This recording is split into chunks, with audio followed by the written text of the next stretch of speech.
Hello, my name is Sebbi and welcome back to the coffee break in Minecraft. Today is Wednesday, April 24th, 2024. 24/04/24. Nice date. Very nice date. Yeah, I am back. I am finally back from the practical course, which is part of the Rettungssanitäter training program. So I am on a good way to become an emergency response medic. It was a fantastic time. There were some awkward moments, but overall it was really a blast. I had so much fun during the last 3 weeks. The group was fantastic. The training in general was fantastic. Still, it feels good to be back again, to be back in the coffee break world, to see my little furry friend again. Hi, cat. Nice that you are still here. I think the cat is ignoring me because I'm not having something to eat in my hands. Alright, cat. I got you a salmon. What do you think about the salmon? Cat? Aren't you interested in a salmon? Hey, you. Aha. Aha. Here. Have your fish. Alright, now you're happy? Yes? Okay. Cat is purring a little bit, so I guess cat is happy again. I know, cat, I know. It was a long time. Almost an entire month has passed since the last episode. This means I have plenty of things to talk about. This will also result in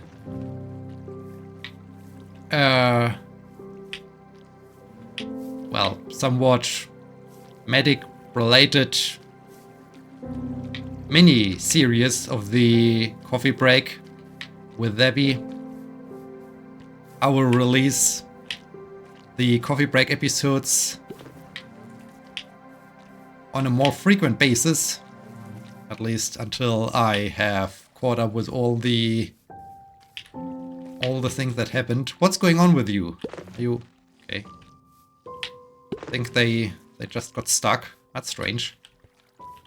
Maybe I need to motivate my bees from time to time to do their job.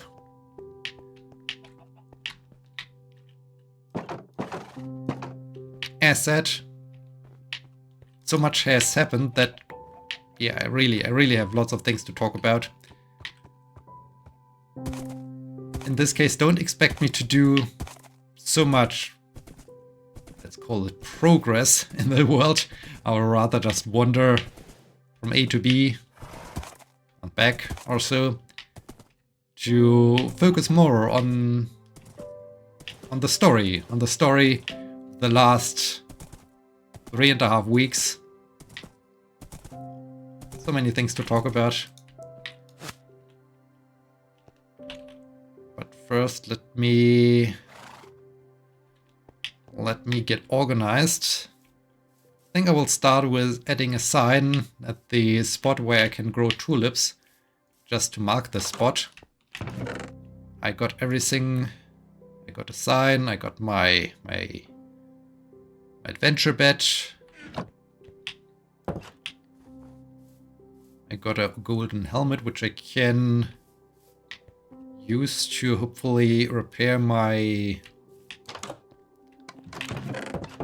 diver's. Oh, my diver's helmet is already fixed. Okay, then I will just keep it in my inventory. The letters I need for exploring the caves. I will leave the letters here. Well, you can stay here too. Okay. Horse.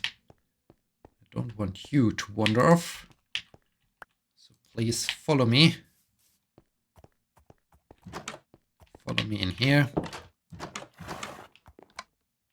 Yes, yes, yes, very good. I think I will keep the lead in the inventory. It's not about getting much stuff home. It's more about just marking the spot where I can grow those tulips. It's still springtime, so we can continue to enjoy Spring Wonderland. Spring Wonderland is fantastic. This is so great. Spring Wonderland is also the start, the beginning of my story.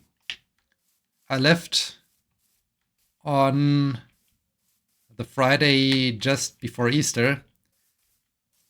It was quite convenient. The Rettungssanitäter practical course started right after Easter, so I could travel to my parents, spend the Easter time with them, have this family situation around Easter, some delicious food, and overall a very good time before starting the practical course. The journey to Berlin was alright.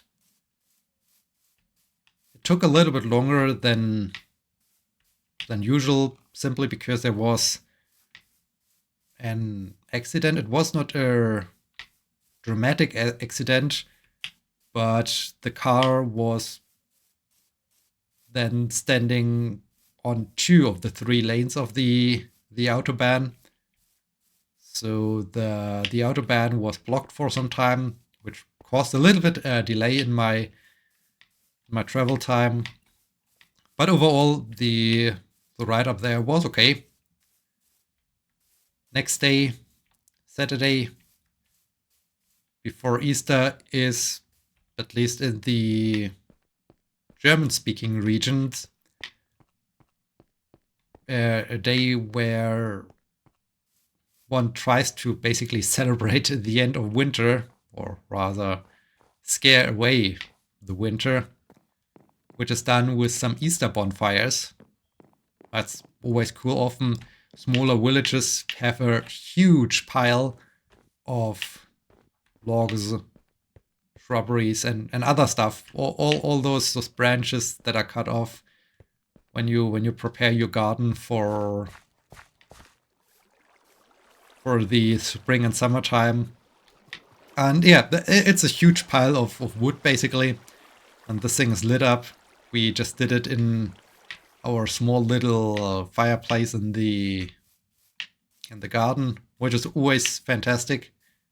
And it's also interesting to think back during these times to, well, the not so long ago times of the COVID-19 pandemic. We had 2 years of, okay, you're not really allowed to travel, and we, at least my parents and I, wanted to keep up with this tradition, so they still had their Easter bonfire, and they just included me by having their tablet strapped to one of the chairs in the garden and facing the fireplace, that I can join in and talk and watch talk to them, watch the fireplace. So this were a really strange time that felt really good. Then to be there again was a nice evening. The only a little bit sad thing, well, it was not really problematic because I was basically feeling alright, or the fact that I got a little bit of a cold. The cold started some days before I left for Berlin, and I think the cold had its peak around Easter. Oh, this was a little bit annoying. It was not that I was super tired or really in a bad situation. Yeah, bad situation or so. But I had a little bit of a headache, a little bit of a sniffy nose. Had to take some painkillers for 1 or 2 days because it was just annoying. It was not too bad, so I could still. I was still. I mean, the biggest or the strongest sign when I'm not feeling well is that I'm not hungry anymore. But I was still hungry. I was still enjoying the fantastic meals we had around Easter, so it was cool. It was very cool. Easter, of course, getting lots of sweets for Easter, lots of Easter-related sweets, chocolate bunnies, chocolate eggs, and whatnot. So that's always fun and always cool. That skeleton over there is not that cool. Can I somehow retreat into the trees again? That's always a nice thing to do. No, I can't jump up here. Maybe there. Just need to... Yeah, this is good. And from here I can make... Ooh, yeah. Right over here. Hopefully make it there. And be safe on top of that tree. Okay, fantastic. So yeah, Easter went by quickly. Had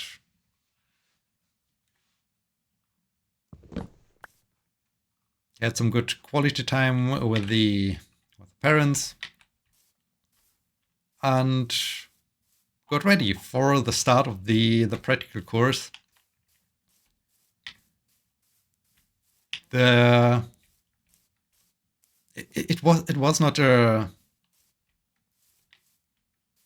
big issue overall or thing that strongly annoyed me, but it was a thing that over time became a little bit, yeah, annoying is a too strong word, but let's call it annoying. And that's the travel time to get to the place where the emergency response school is located.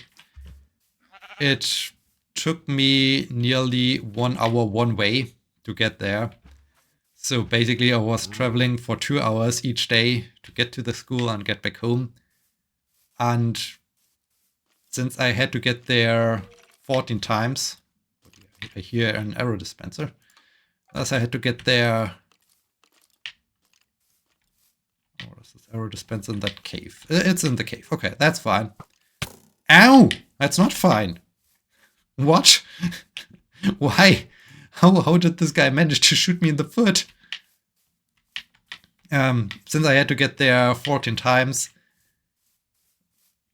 it was some time that lost where I noticed, okay, I would have used this time for either more other recreational things besides listening to music or even doing sports, some workout and so on. And this, of course, was not possible because I was just sitting in the public transport services. Of course, I was listening to music, so it was not too bad, but I'm confused. Wait. I'm walking back home. Dang, I got I got distracted while sleeping on top of that tree, and then I turned around. Dang. I hear an Enderman. That's also not good. Okay, let's walk out again. Doesn't matter. Everything is good. I need the time anyways to talk about all those things. But yeah, just sitting in the train listening to music was cool. But yeah, I also noticed, okay, I would have done or I would have enjoyed to do other things just as well or even more, like doing workouts and so on. I was surprised when sitting in those various trains that are used in the area of Berlin to get from A to B, how green the city is. So it was not sure. You were inside of this huge city. There were lots of houses, lots of people, and so on, but the city still felt green. So that was cool. It was cool, and there was even some kind of joy and relaxation to sitting in the trains and getting to the school or getting back home. It was just, on the other end, the time that was lost sitting in the trains doing nothing besides listening to music. Overall, it was cool, and it was a nice change of pace. The first day of the practical course already started with a strange moment where I was also thinking, okay, you are not very organized, I guess. And the feeling of, hey, you are not very organized occurred a couple of times during those 3 weeks I was at that school. They instructed us to get there by 8:15 in the morning. Usually school starts at 9 a.m., but they wanted us to be there a little bit earlier to sort out a couple of things, to check documents, certificates, get us situated, and so on. I guess almost the entire course was there in time. Unfortunately, the doors of the school were still locked. So we all were standing in front of a locked door, wondering, okay, why are we now here that early? Then finally the doors were opened. We got into our room, and nothing happened. One of the teachers got in, positioned his coffee mug on the table, left again. Time continued to pass, and 5 minutes past 9 a.m. the course started. So we were all asking ourselves, okay, what was now exactly the reason for us being here at 8:15 when we could have also got here at the usual start of the teaching of the school? So this was awkward. This felt completely out of place, and it ruined a little bit the first impression of that school. I mean, you want to, at least in the beginning, welcome everybody, make sure everyone is happy, is having a great time, is that everyone also gets the very professional idea of that school, of that place where you're going. And then it was like, okay, you seem to have absolutely no clue what you're doing, and you asked us to be here 45 minutes ahead of time, and then nothing happened. So it was strange. It was a little bit of a bad start into the entire situation. And yeah, I think especially for a school that aims and tries to be highly professional, it was not a good start. But I guess they made up for it. I mean, they later on had some good courses, some good lessons and so on. I'm not entirely sure if this was now highly professional. They claim for themselves, especially in the last day. I will come to this in a couple of episodes or so, I guess.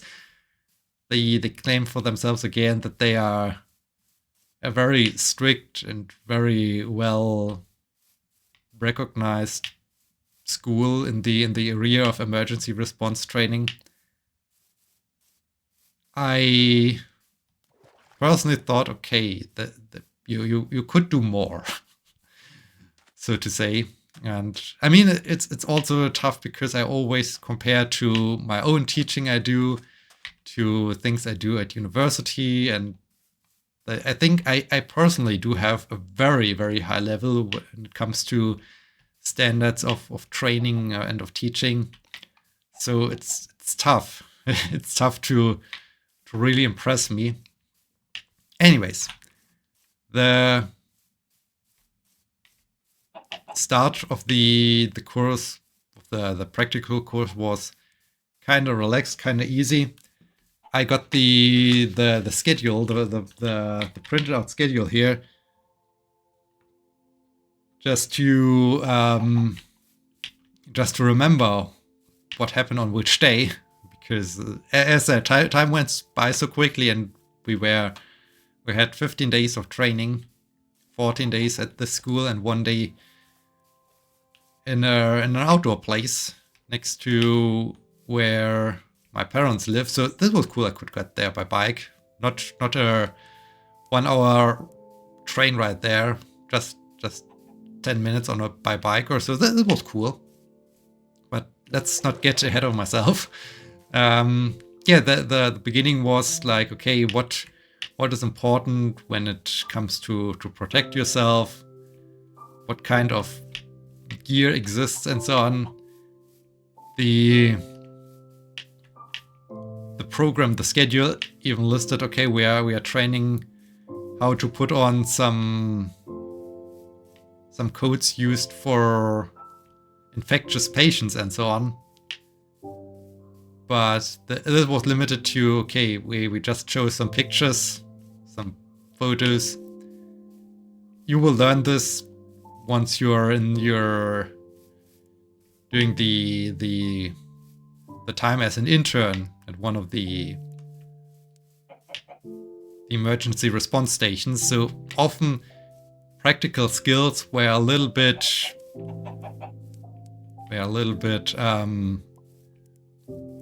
put on the shoulders of the real ambulance services. Once you're an intern there, you will learn it. I found it a little bit sad, so to say, because I felt that the practical course should also prepare students for the work, and not just say, okay, you will learn it once you're there. That was a little bit strange. So yeah, the first half of the day felt a little bit strange. What was? Oh yes, then we also should have learned how to disinfect our hands. This was also not happening. So it was also just talking about why is it there are the lights. Why is it important to disinfect your hands? But it was not explained how to properly do it. So yeah, this is exactly what I meant with lots of things are where then put on the shoulders of the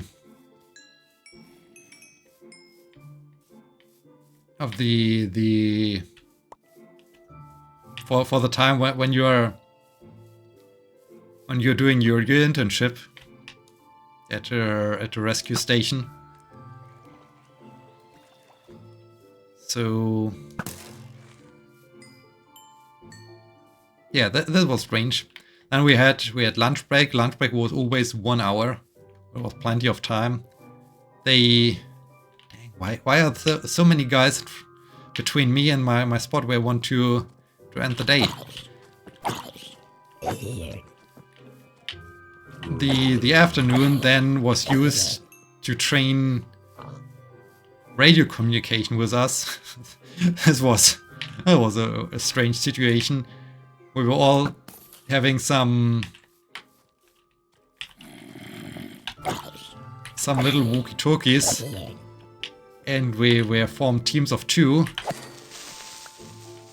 and we were sent all across the premises of the school to find some little questions, think about the question, and report the answer to the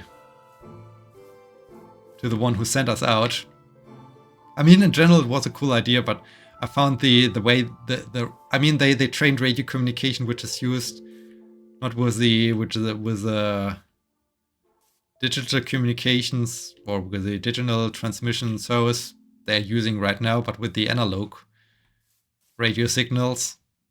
So it even felt a little bit, okay, this is ancient technology, basically. Anyways, it was fun to run about the school. And yeah, this basically concluded the first day. Man, first episode back home is over, and I just talked about Easter, some general thoughts about the school and the first day. I guess we will get plenty of. Owie, owie, owie. And those little guys, they are crazy. And yeah, I guess it will result in lots of episodes me talking about the medical training.